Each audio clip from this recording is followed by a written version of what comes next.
I'm Jacqueline Raposo of www.thedustybaker.com. Gluten-free and allergy-alternative recipes can be a little bit frustrating and can make for one very, very messy kitchen. But I hope my updated classics and fun flavor combinations show you that with a little bit of mess, a lot of fun, and a whole lot of love, even a dusty baker can produce delectable results. Here we go. So my gluten-free vanilla bean cupcakes. I'm basically taking a gluten-free vanilla cupcake recipe and I'm just kicking the flavors up a notch by adding some fresh vanilla beans. So first I'm going to combine my dry ingredients. I have 1 cup of brown rice flour, a 1/4 cup of millet flour, and a 1/2 cup of tapioca starch. You can use tapioca, cornstarch. They all sort of do the same thing, which is to bind our flours together. Since we're missing the gluten, we need a couple of things to make sure that our flours don't fall apart completely. So to that, I'm going to add 3/4 of a teaspoon of xanthan gum. Again, that helps us pull everything together. A teaspoon of baking powder to make them light and fluffy. A 1/2 teaspoon of baking soda. A 1/2 teaspoon of salt. There we go. I'm just gonna whisk them. And then to that, I'm gonna add my sugar right into here. I have 3/4 of a cup of white sugar. There we go. So there's our dry. I'm gonna whisk them together so that everything is completely dispersed, especially the starch. We wanna make sure that is even. And we're gonna stick that aside. So in my standing mixer with a whisk attachment, I'm going to start beating an egg. So it's 1 large egg at room temperature. Just make sure you can see me.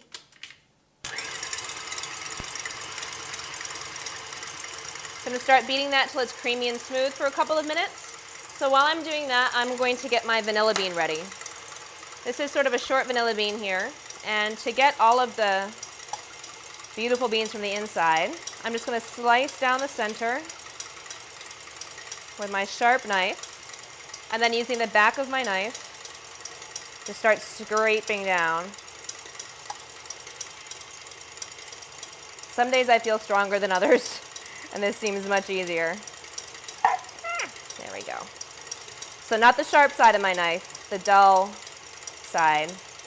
There we go. See all those beautiful vanilla beans right there?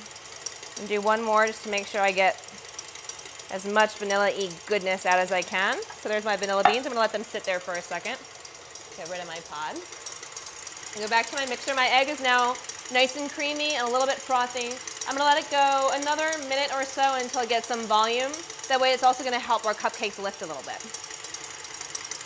So now my egg is really creamy and a little bit foamy. And I'm going to stream in with my mixer on low a cup of unsweetened almond milk. If you're not allergic to milk, you can add regular cow's milk, soy milk, another nut milk. You just want to make sure it doesn't have a gum in it. Some different types of alternative milk do have a gum, and that's going to give you a really gummier cupcake. And then you wouldn't need to use xanthan gum. So you just want to make sure there's no gum in your milk. And then I have 3 tablespoons of coconut oil that's melted, but not hot. You can use canola, safflower, sunflower. And then I'm going to add, no, it's not open. It's very fresh vanilla. Then I'm going to add 1 tablespoon of vanilla extract.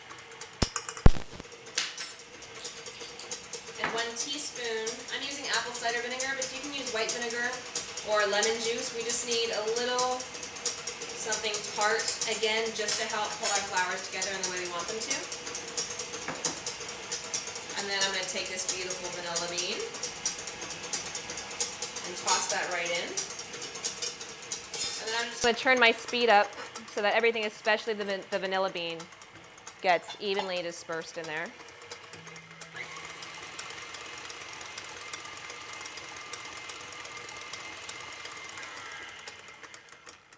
And then I'm going to add my dry ingredients. Some people like to fold their flour in. I'm just going to sort of shake it gently on top. Since we've got this beautiful air pocket, from having beaten the egg for so long. So I'm putting all my dry in, and then I'm going to slowly mix it till it comes together. I'm going to quickly scrape down. And do it one more time.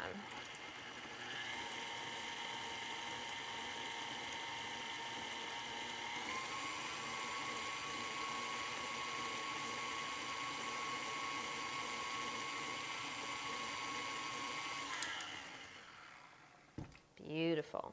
So the batter just sort of ribbons a little bit in the bowl. Now this is going to make 12 to 14 cupcakes, depending on how large you make them. So I'm just going to pull over. I have a regular 12 cupcake tin fitted with just simple white liners.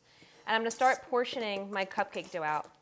Now most gluten-free batters, especially something that you want to be cakey, does well when they sit for a while. So I'm going to fill these, and then I'm going to let the batter sit for 20 minutes before I stick them in the oven. So my vanilla bean cupcakes were in a 350-degree oven for about 17 minutes. 16 to 18 minutes worked for these.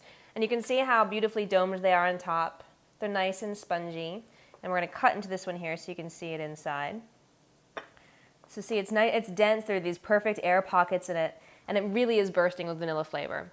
So I would suggest either a rich dark chocolate frosting or something with citrus, maybe a blood orange frosting would be great, piled on top, and it's a really, really special vanilla bean gluten-free cupcake. Thank you so much for joining me. I'm Jacqueline Raposo. For more gluten-free and allergy-friendly recipes, join me at www.thedustybaker.com. Thanks.